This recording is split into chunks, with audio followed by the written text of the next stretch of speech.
오늘 특별히 고난주간 이제 마지막 금요일 맞이해서 함께 이 예수 그리스도께서 이 땅에 오신 그 참 의미, 우리의 구원이 되신 그 의미가 무엇인지 요한복음 이 특별히 4장에 사마리아 여인의 이 사건에서 함께 살펴보겠습니다. 오늘 요한복음 4장은 저희 모두가 잘 아시는 4장의 이 수가의 우물가, 수가라는 곳에 야곱의 우물이라고 하죠. 야곱의 우물. 거기에서 한 이 사마리아 여인과 예수님께서 대화하시는 장면입니다. 너무나 유명한 장면이죠. 자, 먼저 여기서 이 사건이 벌어지기 위한 배경이 되는 구절이 1절에서부터 시작됩니다. 1절부터 보시면 왜 이 사마리아 여인의 사건을 기록하기에 앞서서 갈릴리로 가셔야만 하시는 그 이유가 나오는가, 이것을 여기서 볼 수가 있습니다. 예수께서 제자를 삼고 세례를 베푸시는 것이 요한보다 많다 하는 말을 바리새인들이 들은 줄을 주께서 아신지라. 이게 이제 3장의 사건이죠. 3장에서 세례 요한의 제자들과 예수님께서 세례를 베푸신다는 이 일에 대해서 약간의 긴장 관계가 형성이 되는 것을 우리가 확인을 했습니다. 그런데 이제 이 사건이 바리새인들에게까지 알려지게 되었다. 이런 이제 하나의 배경 설명을 하는 것을 볼 수 있습니다. 그래서 유대를 떠나시게 되었다라는 것입니다. 한마디로. 그래서 예수님께서 유대를 떠나셔서 갈릴리로 가게 되셨다. 그 이유가 여기 바리새인들이 예수님께서 요한보다 더 많은 사람에게 세례를 베푸시는 것을 알게 되었기 때문이다. 이렇게 이야기를 하고 있는 것입니다. 자, 왜 그러면 예수님께서 세례를 베푸시는 것을 바리새인들이 알게 된 것이 왜 예수님께서 갈릴리로 가시게 된 이 배경, 이유가 되는 것이냐? 이것을 우리가 유추해 보기 위해서는 2장에서부터 살펴봐야 합니다. 2장에서부터 보시면 그 긴장감이 벌써 드러나고 있어요. 2장에 보시면 성전을 정결케 하시면서 당시 바리새인들이 지키려고 했던 종교적인 그 이 유대교에 대해서 강하게 경책을 하시는 것을 볼 수가 있습니다. 그리고서 이제 나타나는 것이 3장에 이어지는 사건이 유대인의 지도자였던 니고데모와의 대화죠. 성전을 정결케 하신 후에 바리새인들의 그때 당시에 말하자면 타락상을 질책을 하신 후에 바로 이어지는 사건이 니고데모와의 대화라는 것입니다. 자, 유대교에서도 가장 말씀을 철저하게 지키던 사람들이 바리새인들이다, 이렇게 말씀을 드린 바가 있습니다. 이 바리새인들의 지도자가 니고데모였습니다. 그러니까 니고데모라고 하면 그 당시 유대인이라고 할 때 하나님의 말씀을 가장 철저하게 지키던 그 대표로서 이 니고데모가 지금 여기에서 언급이 되고 있는 것이죠. 그런데 이제 그런 사람에게 지금 가장 그 당시에 그 누구보다 철저하게 하나님의 말씀을 지키겠다고 하는 바리새인들을 가르치는 니고데모에게 예수님께서 딱 한마디로 뭐라고 하시냐면 너는 거듭나야 한다. 이렇게 그냥 한마디로 그냥 딱 정리를 해버리시죠. 넌 거듭나지 않으면 결코 어떻게 된다? 하나님의 나라를 볼 수 없다. 그렇게 최고도로 하나님의 말씀을 지키겠다고 노력을 하고 열심을 다 충성을 다하겠다고 하는 그 사람에게, 그 대표로서 니고데모에게 너는 거듭나지 않으면 하나님 나라를 결코 볼 수 없다. 이렇게 말씀을 하고 계시는 거예요. 어떻겠습니까? 니고데모라고 하는 이 사회적 위치와 사회적 덕망을 가진 사람이 듣기에 불편하지 않겠습니까? 아주 고귀한 신분으로서 나는 하나님께 선택된 백성으로서 이 말하자면 신분을 지키고 있는 사람인데 그런 나에게 거듭나야 한다니, 그것도 나이가 이만큼 드는 사람한테 지금 나한테 다시 태어나야 한다니, 그것이 불편하기 짝이 없는 말씀을 하고 있는 거죠. 예. 자, 예를 들어서 이걸 좀 제가 실감을 나게 오늘 좀 설명을 드려보려고 이제 예를 들어보려고 하는데 적절할지 모르겠습니다. 요새 이제 남자 배우 중에 잘생긴 배우가 누가 있나요? 원빈? 지나갔나요 벌써? 저보다 나이가 많으니까 원빈. 차은우? 네, 뭐 이런 배우들. 또 이제 여자 배우로 친다면 김태희? 김태희는 저보다 조금 어립니다. 뭐 하여튼 그런 이제 배우들, 아주 저희가 보기엔 잘생긴 배우들이 가서, 제가 여기 코가 조금 마음에 안 드는데 코가 좀 마음에 안 드. 이거만 고치면 어떻게 제가 좀 잘생겨질 수 있을까요? 그러니까 뭐라고 하시는 거예요? 다시 태어나야 된다. 그걸로는 안 된다. 그거랑 똑같은 겁니다. 지금 똑같은 거예요. 네. 너 그 상태로는 구제불능이야. 수습 안 돼. 견적 안 나와. 원빈, 아니 차은우한테, 원빈한테, 그런 잘생긴 배우들한테 너 지금 너 거기 하나 고쳐가지고 되는 게 아니야. 너 다시 태어나야 돼. 너. 그렇죠. 이게 이제 듣는 사람 입장에서는 납득이 안 가는 것입니다. 이게 사실.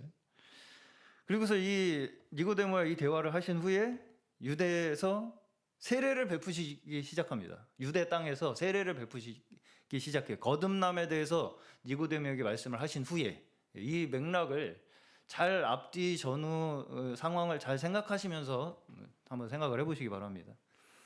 니고데모라고 하는 유대교의 대표에게 거듭남에 대해서 말씀을 하신 후에 이제 유대 땅에서 세례를 베푸시기 시작하시는 거예요. 그런데 이제 예수님께서 베푸신 세례가 세례 요한들의 제자들 사이에서 논란이 되죠. 누구 세례가 진짜냐? 누구 세례가 진짜냐? 이걸 이제 세례 요한들의 제자들이 논란을 하기 시작하는 것이 3장에, 그리고 4장이 이제 시작하면서 그 일이 바리새인들에게까지 알려지게 되었다. 이렇게 하면서 이제 4장이 시작을 하는 것입니다. 그러니까 지금 계속해서 뭐예요? 예수님께서 거듭나야 하신다고 하시는 그 말씀에 대한 진위 여부가 무엇인가에 대해서 계속해서 사람들 사이에, 바리새인들, 심지어 예수님을 증거하기 위해서 태어난 세례 요한의 제자들에게까지 진위 여부가 계속해서 논란이 되고 있는 상황. 자, 한마디로 지금 유대 땅에서 예수님을 알아보는 자가 있다는 것입니까? 없다는 것입니까? 없다는 것입니다. 없다는 거예요. 이것을 확실하게 확인을 하시는 것입니다. 한마디로 유대 땅에서 이 예수님을 알아보는 자가 없다는 거예요. 자, 다시 말해서 스스로 자격이 있다고 자부하는 사람들, 유대인들이죠. 스스로 자신의 필요 충분 조건을 충족하고 있다고 생각하는 사람들, 이 바리새인들, 심지어 이 세례 요한의 제자들까지 예수님께서는 지금 부정당하고 배척당하고 계신다라는 것을 우리가 확인하게 되는 것입니다. 그리고서 그들의 배척에 의해서 예수님께서 이제 갈릴리로 향하게 되시는 것이 4장의 시작입니다. 자, 갈릴리라는 지방은 어떤 지방이냐면요, 다 이제 아시다시피 솔로몬 이후에 르호보암 때에 여로보암이라는 인물에 의해서 분국이 되죠. 나라가 찢어지죠. 남유다와 북이스라엘로. 그때 북이스라엘이었던 지역이 갈릴리입니다. 그때 북이스라엘이었던 지역이에요. 다 아시다시피 북이스라엘이 남유다보다 먼저 멸망을 했죠.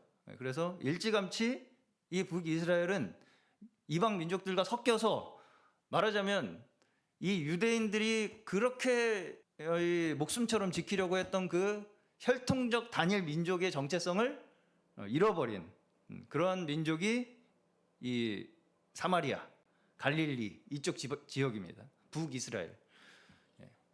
그러니까 사실은 사마리아 사람들은 유대인과 같은 뿌리를 가지고 있죠. 예. 그 12지파 중에 10지파가 북이스라엘 아니겠습니까? 예.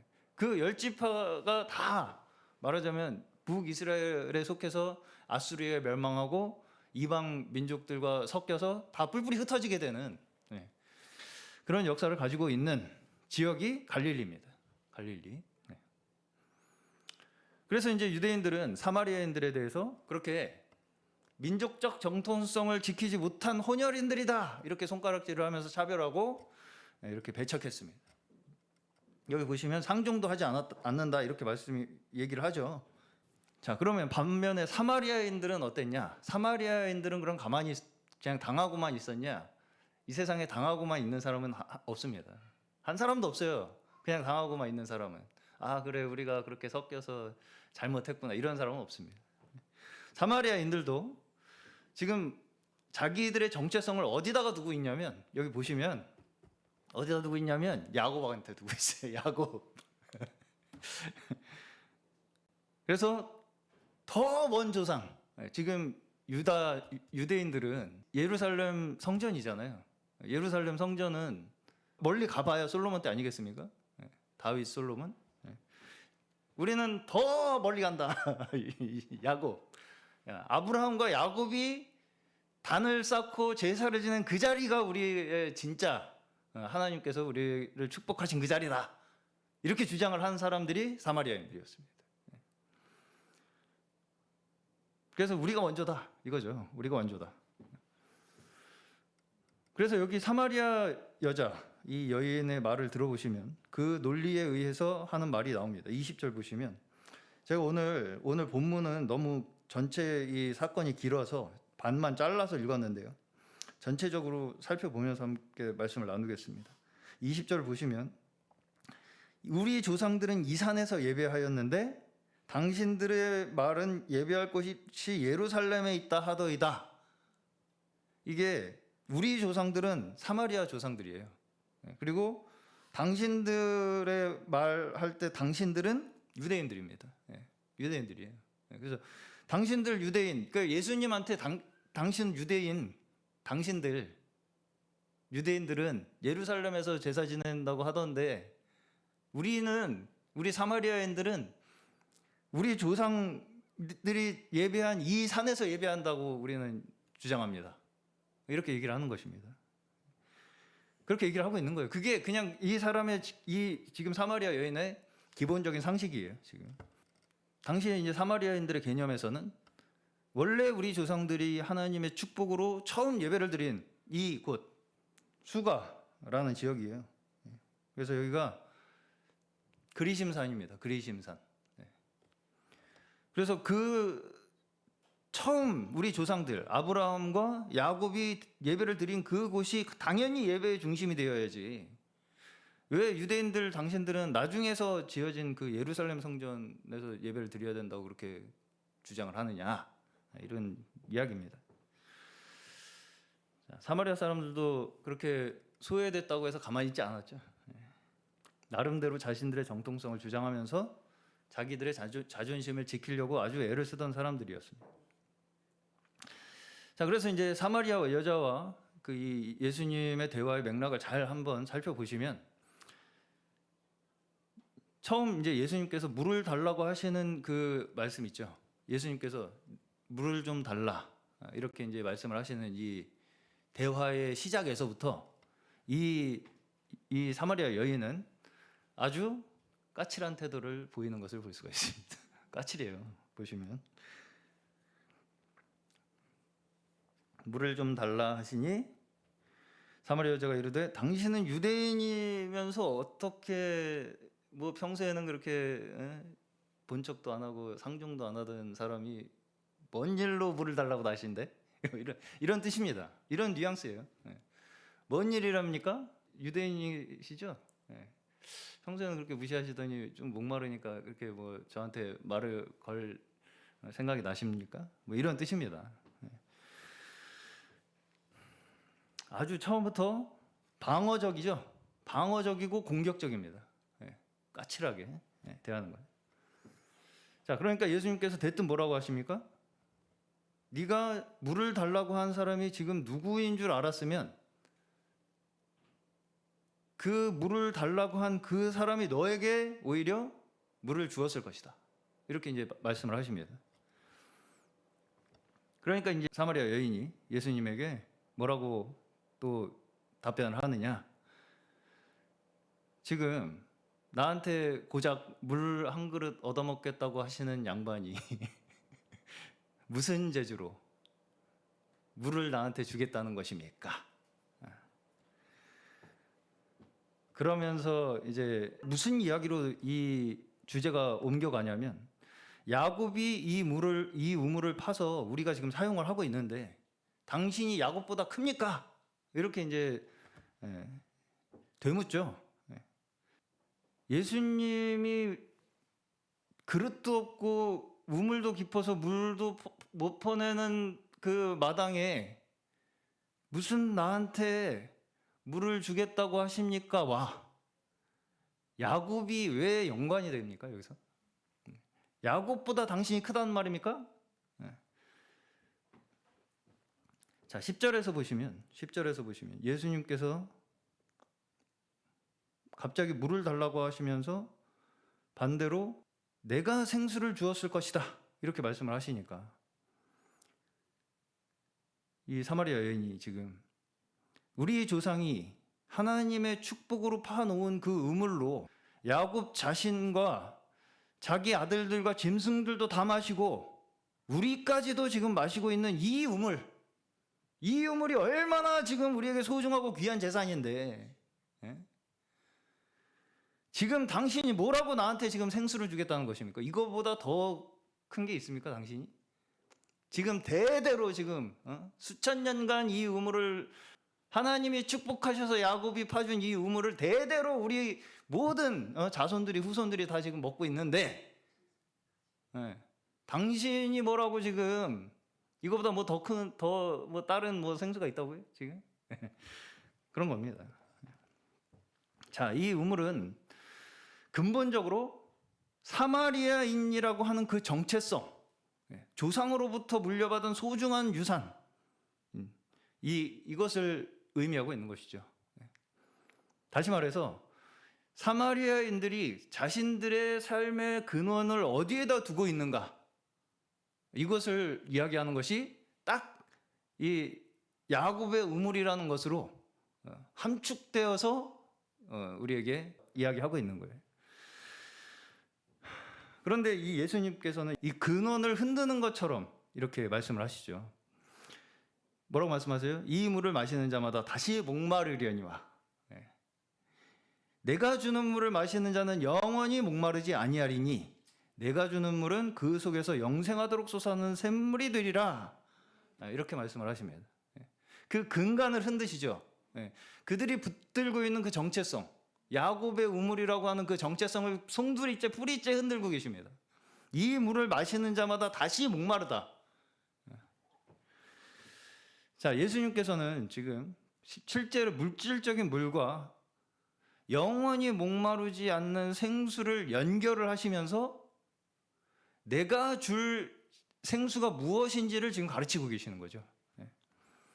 자, 근데 이제 이 여자가, 이 사마리아 여인이 이 말씀을 알아듣지 못합니다. 15절에 보시면 여자가 이르되 주여 그런 물을 내게 주사 목마르지도 않고 또 여기 물그리로 오지도 않게 하옵소서. 이 말이 좋게 들릴지 모르시겠지만 제 마음이 삐뚤어져서 그런지 저는 좋게 들리지가 않습니다.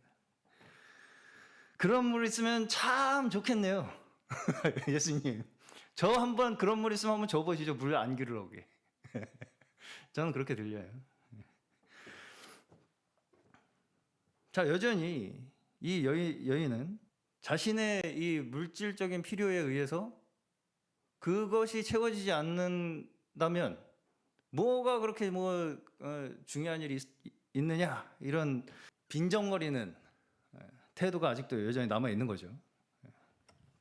그러니까 바로 예수님께서 뭐라고 말씀하세요? 남편을 불러와라. 남편을 불러와라.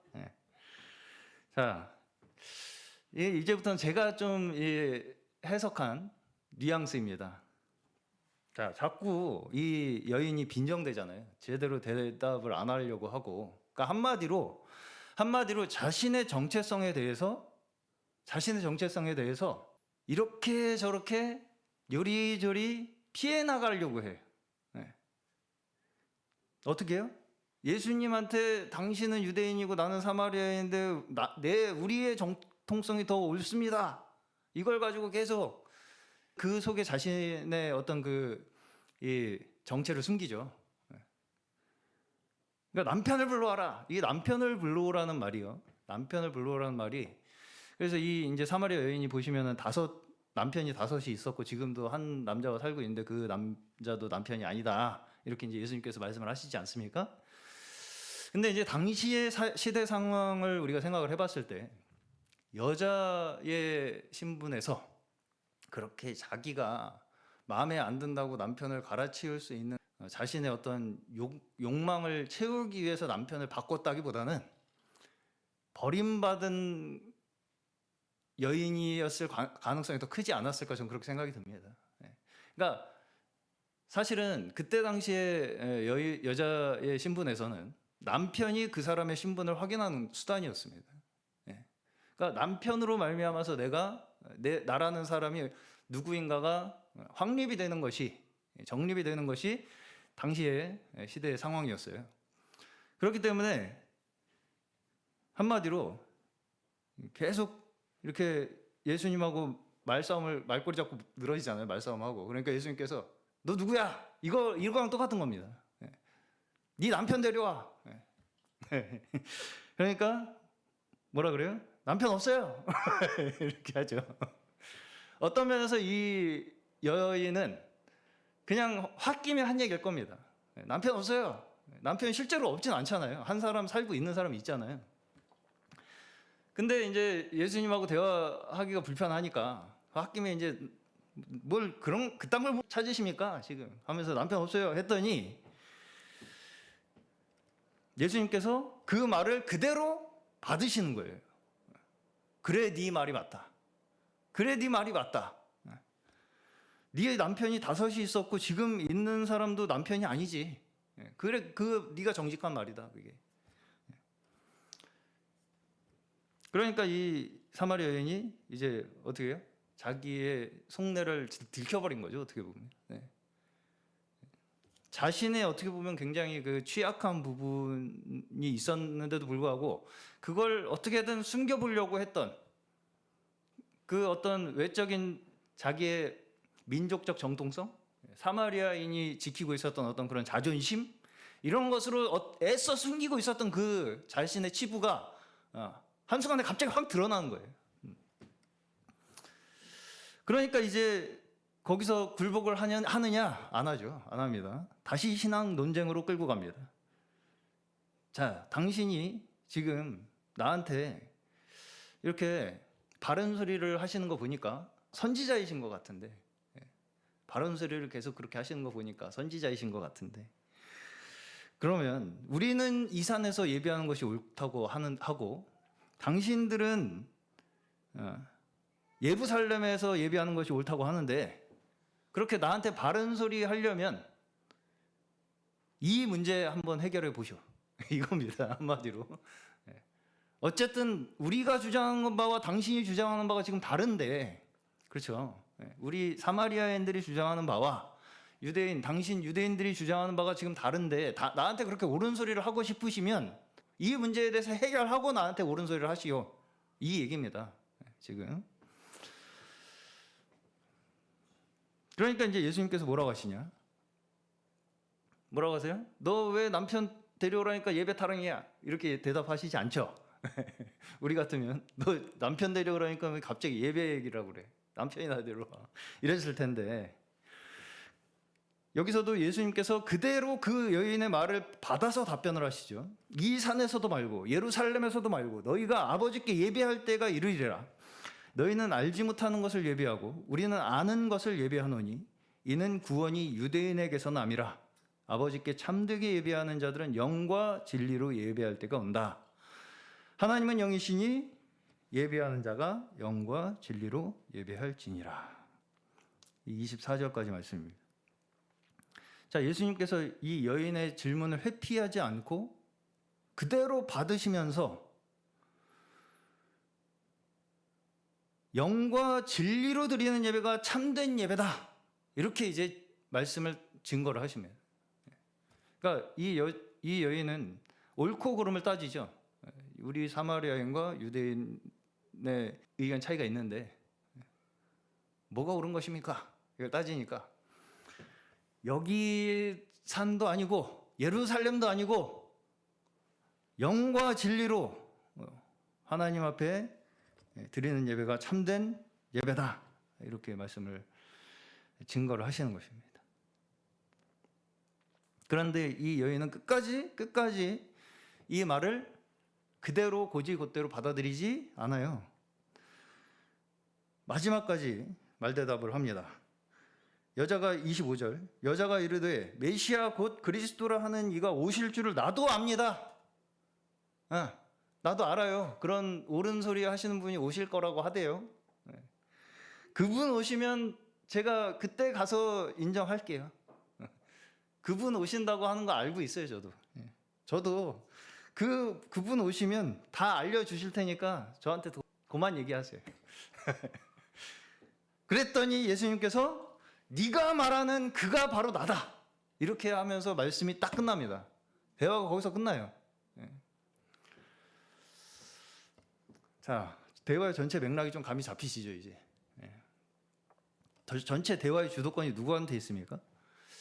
자, 우리가 보기에 겉으로는 이 사마리아 여인이 계속 자기 방어를 하면서 말을 이리 빼고 저리 빼고 하면서 살살 피해가는 것처럼 느껴지고, 예수님이 마치 그렇게 사마리아 여인이 이렇게 얘기하면 이렇게 대답하시고 저렇게 얘기하면 저렇게 대답하시고 하면서 약간 그 대화에 말려 들어가는 것처럼 느껴질 수가 있겠지만, 사실 예수님께서 사마리아 여인에게 하시고 싶은 핵심적인 말씀이 뭐겠어요? 네가 바로 지금 바라고 기다리고 있는 그가 바로 나다, 이 말씀을 하고 싶으신 겁니다. 그렇죠? 결론적으로 그 답변을 이끌어내기 위해서 예수님께서 이 모든 대화를 주도해 나가고 계시는 거예요. 무엇을 이끌어내시기 위해서? 네가 지금 그렇게 목말라 하면서 기다리고 고대하고 바라는 그 메시아 그가 바로 나다. 자, 저는 이 여인이 그렇게 여러 남자를 거쳤었다는 이러한 것들이 이미 어느 정도 지역사회에 퍼져 있었기 때문에 이 예수님께서 자신에 대해서 알고 계셨다는 것에 대해서 이 여인이 그렇게 놀라워하지는 않았을 수도 있을 것이라고 생각합니다. 그것보다 더 이 여인이 지금 예수님의 대화에서 놀라는 것은 무엇이냐면, 자신을 대하는 자세가 이제까지 다른 사람들과는 완전히 다른 그 예수님의 말씀에 이 사마리아 여인은 놀랐을 것이라고 저는 생각합니다. 다른 사람들은 어땠겠어요?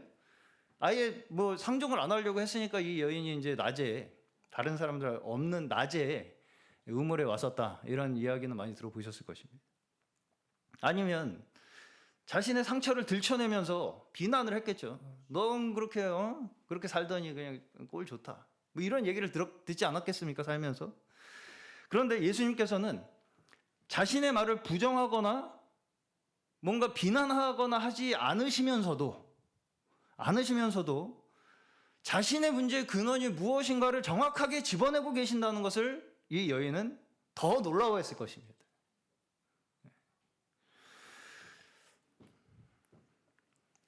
지금 이제 사마리아 여인은 누구와 대조가 되고 있냐면요, 3장의 니고데모와 정반대의 이 부류의 사람을 대표로 제시되는 인물입니다. 자, 다시 말해서 유대인의 대표로 나온 사람이 니고데모죠. 유대인의 대표, 하나님을 가장 최고로 섬긴다라고 하는 그 사람이, 말하자면 사회적인 가장 이 상류층에 속했던 사람이 니고데모라면, 이 사마리아인은 가장 차별받고 이렇게 멸시당하던 그런 민족 중에서도 그 사람들에게만저도 버려진 그 사람이 지금 사마리아 여인입니다. 그런데 여기서 우리가 두 사람의 대조에서 한 가지 차이점을 본다면, 니고데모는 자기 발로 자기가 예수님을 찾아오죠. 니고데모는 예수님을 자기가 먼저 찾아옵니다. 그런데 이제까지 자기의 종교적 열심으로 쌓아 올린 것들이 한 방에 부정당합니다. 자기 발로 찾아가서 자기 발로 부정을 당하는. 사마리아 여인은 어때요? 예수님께서 직접 찾아가시죠. 여기 보시면 사마리아를 통과하여야 하겠는지라 라고 말씀을 하시는 것은 거기에 목적을 가지고 가시는 것입니다. 단순히 뭐 거기서 물 먹고 지나가야 되겠다 이게 아니라 목적이 있으신 거예요. 그 사마리아에서 하실 일이 있으시다는 것이죠. 그래서 이제 사마리아 여인을 만나게 되시고 거기서 먼저 사마리아 여인에게 대화를 먼저 건네시죠. 여기서는. 그러니까 이게 정반대예요. 지금 니고데모는 자기가 찾아갔는데 자기가 부정당하고, 사마리아 여인은 예수님이 찾아가시고 예수님이 먼저 말을 거시고, 그러면서 그의 문제의 원인을 아주 천천히 친절하게 끄집어내십니다. 바리새인 그 니고데모는 혼나잖아요. 사실 혼나는 수준이죠. 너 다시 태어나야 돼 너. 그런데 이 사마리아 여인에게는 아주 천천히 친절하게 그 대화를 하나하나 짚어가시면서 그의 문제의 근원을 드러내시는 거예요. 자, 지금 사마리아 여인의 문제가 무엇입니까? 여러 남자들을 겪어도 정착하지 못하는 게 그의 문제입니까? 아니면은 어디서 드리는 예배가 진짜 예배인지 모르겠는 게 문제입니까? 이런 것들은 다 겉으로 나타나는 문제들이죠. 겉으로 나타나는 문제들이에요. 뭐 사마리아 여인 하면은 아주 방탕한 뭐 그런 이제 이미지로 많이 우리가 알고 있는데, 그러한 것들이 물론 여인을 설명하는 것들이 될 수 있겠지만, 그러한 것들은 하나의 겉으로 나타나는 것들이라는 것입니다. 지금 이 사마리아 여인은 자기의 정리되지 않은 삶과, 그렇죠, 정리가 안 돼, 어떤 한 남편에게 속해서 안정할 수가 없어, 그것과 자기의 사마리아인이라고 하는 정체성, 어디서 예배 드려야지 맞는 거지? 라고 하는 이 문제들이 머릿속에서 뒤죽박죽 섞여 있습니다. 그렇죠? 정리가 안 돼요. 내가 지금 뭐가 진짜 문제인지를 모릅니다. 한마디로. 남편을 아무리 내가 여럿을 겪어도 거기에서 내가 안정을 하지 못하는 것이 문제인지, 아니면 내가 사마리아인이라서 여기서 예배해야 되는지 저기서 예배해야 되는지 이게 잘 분간이 안 가는 게 내 문제인지, 이것이 머릿속에서 뒤죽박죽 섞여서 내 문제가 진짜 문제 어디에 있는지를 모르고 있다는 것입니다. 그냥 그러다 보니까 그때그때 그냥 목마름을 채워줄 물만을 구하고 있는 것이 자신의 삶의 모습이라는 것을 자신은 모르고 있는 거예요. 한마디로 지금 그냥 그때그때 자기의 목마름을 채워줄 물만을 구하고 살고 있는 거잖아요. 그것을 위해서 지금 야곱의 우물이라는 곳에서 예수님께서 그 여인을 만나고 계신 거죠. 그걸 알려주시기 위해서.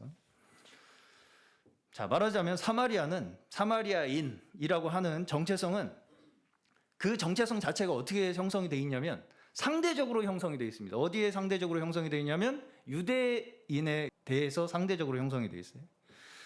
다시 말해서 유대인에 대한 열등감과 유대인에 대한 피해의식이 그들에 대해서 반감을 만들어냈죠. 그들에 대해서 반감을 만들어내고 그 반감에 의해서 나름대로의 정체성을 형성하고 있습니다. 우리는 저 유대인들, 교만한 유대인들과 달라. 우리는 더 원조야. 더 근원적인 조상들을 우리는 따져서 우리는 하나님을 섬기는 사람들이야. 그렇죠? 그렇기 때문에 예수님께서 지금 사마리아는 알지 못하는 것을 예비하는 자들이다 이렇게 말씀을 하십니다. 22절에 보시면 너희는 알지 못하는 것을 예비하고 우리는 아는 것을 예비하노니 이는 구원이 유대인에게서 남이라. 알지 못하는 것을 예비한다는 거예요. 무슨 말이냐면 대상이 없다는 것입니다. 어떤 예배의 대상이 없다는 거예요. 그냥 유대인한테 차별받고 소외당하는 것에 대한 반작용으로 지금 예배를 드리고 있는 거예요. 한마디로 사마리아 사람들은 거기에 자기들의 정체성을 세우고 있는 거예요. 지금 우리는 우리를 핍박하고 멸시하는 유대인들에게 대항해서 뭔가를 하는, 진짜를 만들겠다, 우리가 원조가 되겠다, 그 자체가 상대적인 것이죠.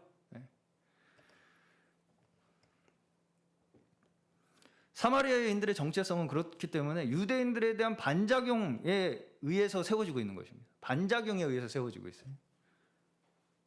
이것이 알지 못하는 것을 예배한다, 이렇게 말씀이 나오는 것입니다. 알지 못하는 것을 예배한다. 유대인들은 그래도 아는 것을 예배한다는 거예요. 유대인들은 그래도 하나님이라는 절대적인 대상을 앞에 두고 예배를 하는 자들인데, 이 사마리아 사람들은 하나님을 섬기는 유대인들이 대상이 된 예배예요. 정체성이. 지금 이 기독교 내에도 수많은 이 상대적 신앙관을 가지고 계시는 분들이 많이 있습니다.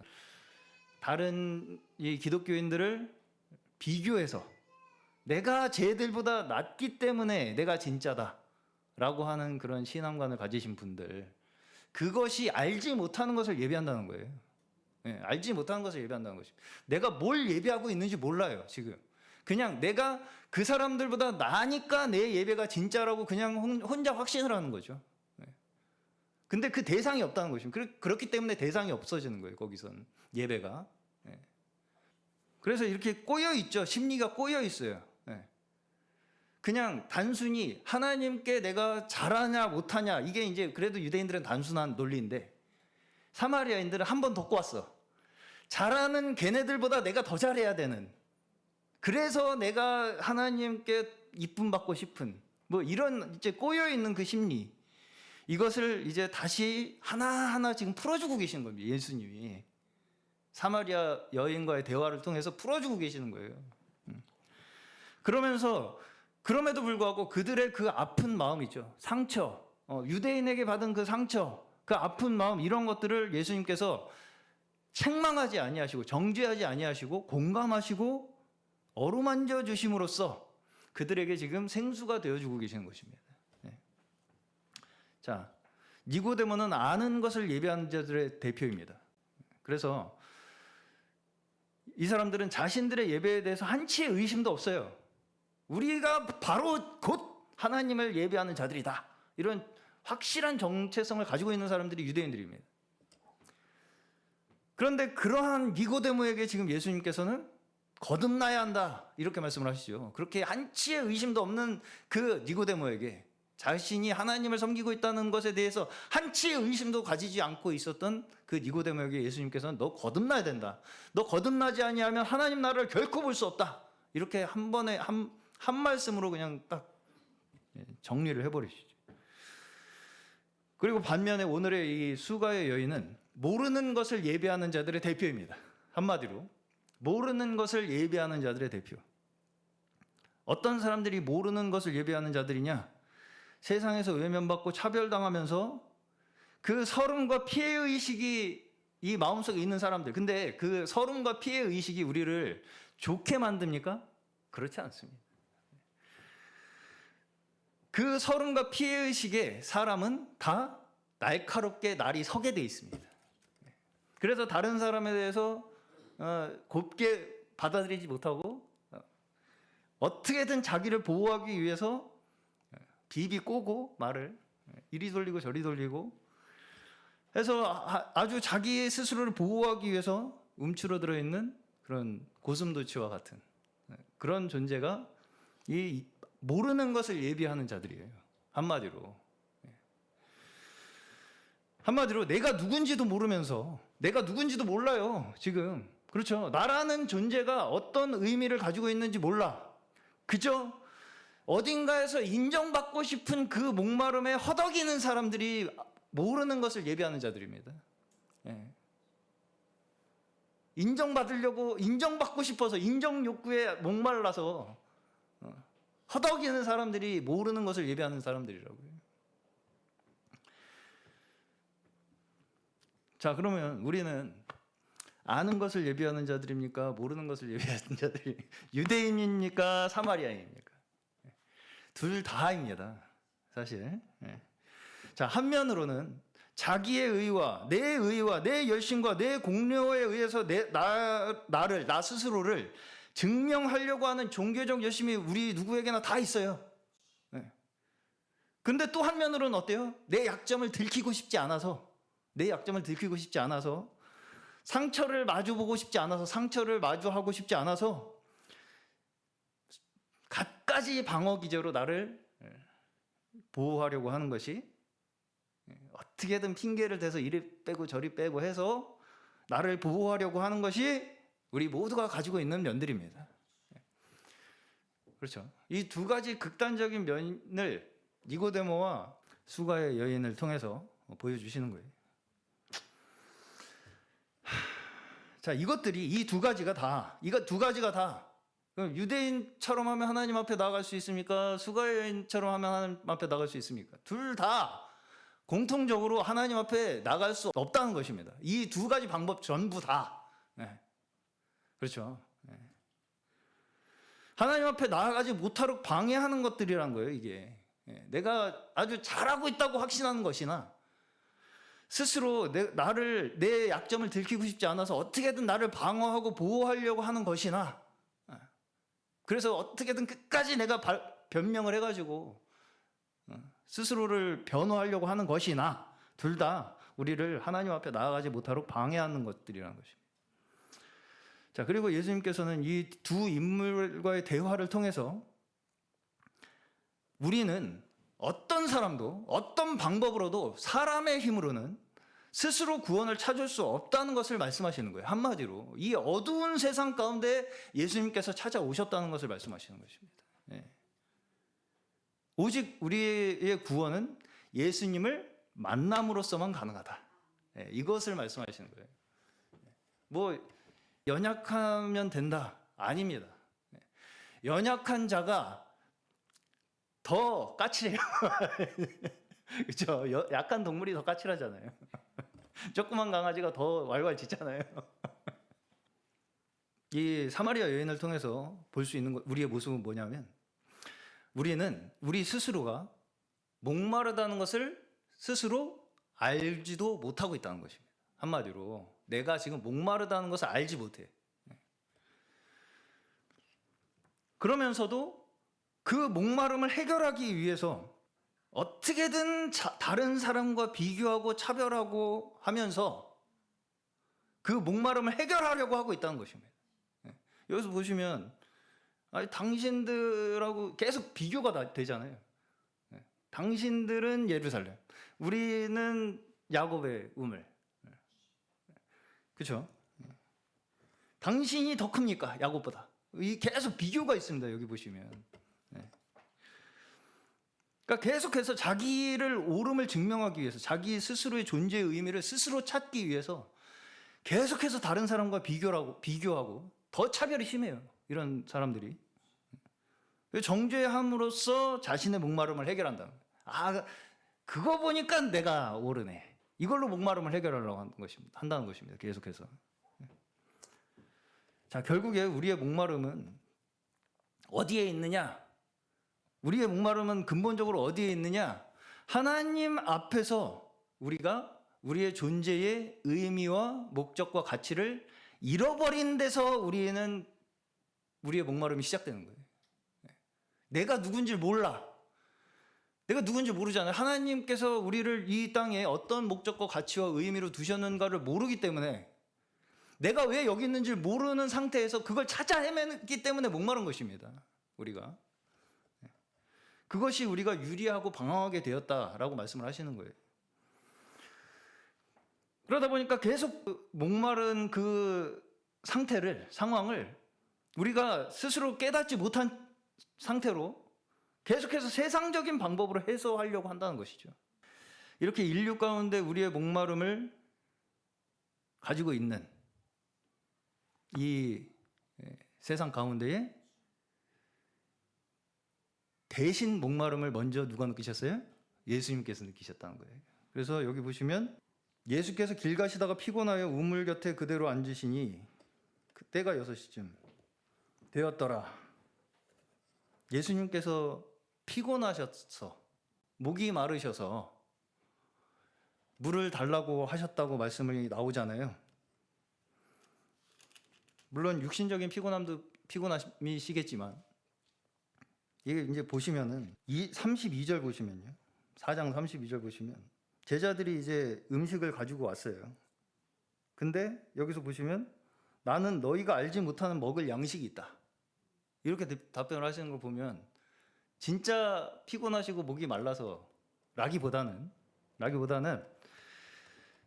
뭐에 대한 목마름이시겠느냐. 여기서 예수님께서 느끼시는 목마름이 무슨 목마름이에요? 하나님께서 자녀를 잃어버린 그 부모의 목마름을 느끼고 계신다는 것입니다.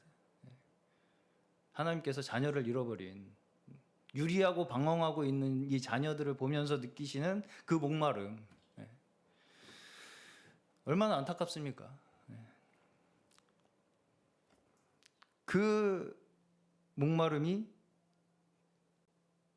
예수 그리스도의 십자가에서 이제 완전히 드러나시는 것이죠. 내가 목마르다 이렇게 말씀을 하시죠. 그 목마름이라는 것이 이 모든 인류가 아버지 하나님이 계신데도 불구하고 고아처럼 유리하고 방황하면서 굶주리고 학대받고 그 고통에 부르짖는 그 상황을 보시면서 얼마나 애가 타시겠느냐는 것이죠. 그 애타는 그 심정이 예수님의 목마름으로 나타나고 있다는 것입니다.